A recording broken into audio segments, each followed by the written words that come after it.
So let's move on to question 2, the second prior question that I've decided to pose before we tackle this question. Can we abolish nuclear weapons? Is it something that we can actually achieve in this world? Well, you know what? I say you bet. How? Well, it doesn't sound very sexy or exciting, but the answer is by a relinquishment in some measure over some matters of some degree of our national sovereignty. The answer to the nuclear dilemma is international inspections. You've heard a lot about that regarding Iran and North Korea, right? They need to allow the IAEA to run around. Well, the vision that we nuclear abolitionists hold is that someday the world will enact something like a nuclear weapons enforcement convention, and it will mean international inspections, not just in what some people call the rogue states of the world, but every state in the world, including our state.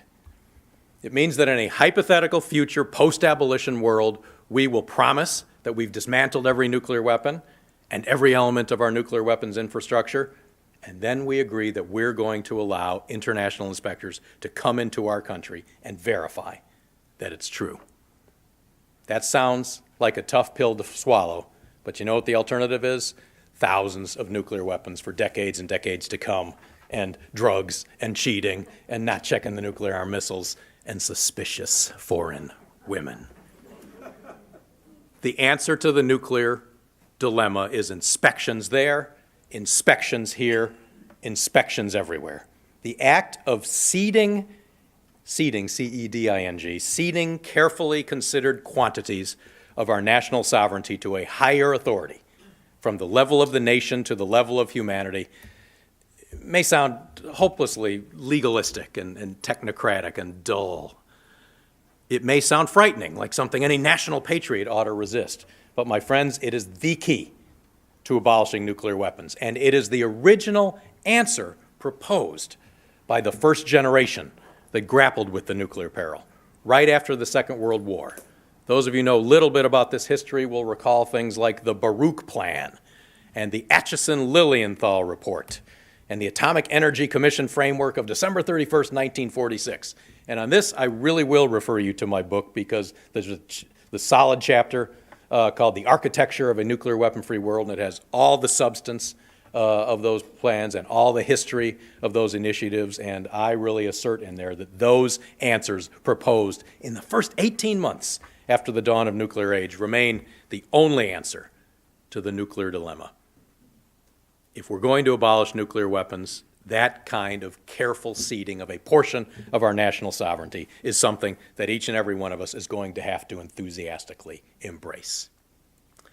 Now, I guess there's two parts to my answer to this question, because an obvious question for you to ask at this point is, well, it sounds like a great idea, Tad, but it hasn't happened in 69 years, so how are you going to make it happen? The answer to that is people power. Civil society movements, religious faith movements that are agitating in the way that the Soka Gakkai community does. Remember my congratulations at the outset that we've dodged the nuclear bullet so far?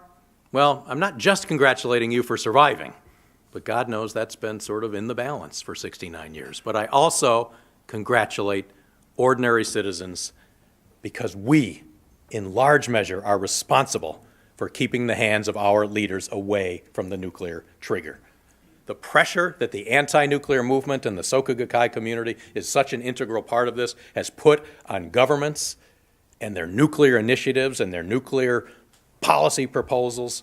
We haven't abolished the things yet, but we have, right away, the dawn of the nuclear age, generated a virtually universal revulsion about the possibility that Hiroshima and Nagasaki might ever be repeated again. And I don't think there's any question that that is significantly responsible for keeping these atomic abominations in their silos for 69 years, for preventing nuclear detonations and avoiding nuclear war.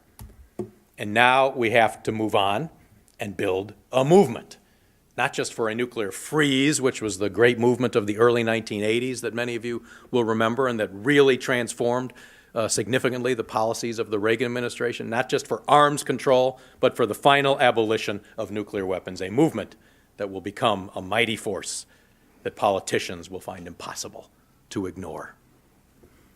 And as George Bernard Shaw and Robert Heinlein both liked to say, they've both left us, anyone who says, quote, "That'll never happen," should at least have the courtesy to get the hell out of the way of those of us who are trying to make it happen.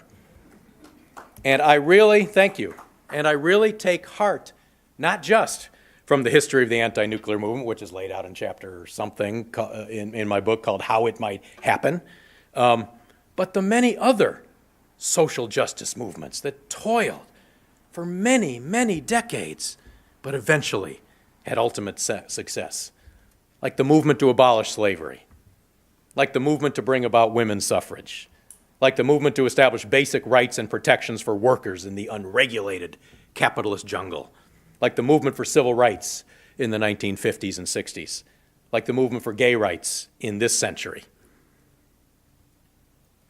This history should give us hope that people power can actually make things happen, even if it takes many decades to ultimately come to fruition. And if we can make those things happen, then we can someday, some distant day, bring about a world without nuclear weapons. We know what the architecture of a nuclear weapon-free world will have to look like.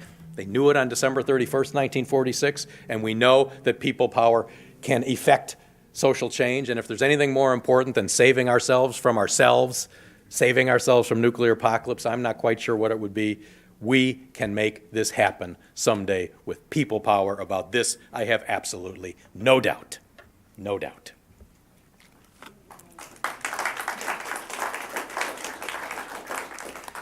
So, should we abolish nuclear weapons? I think so. Yes, we should. Can we abolish nuclear weapons? I think so. Yes, we can.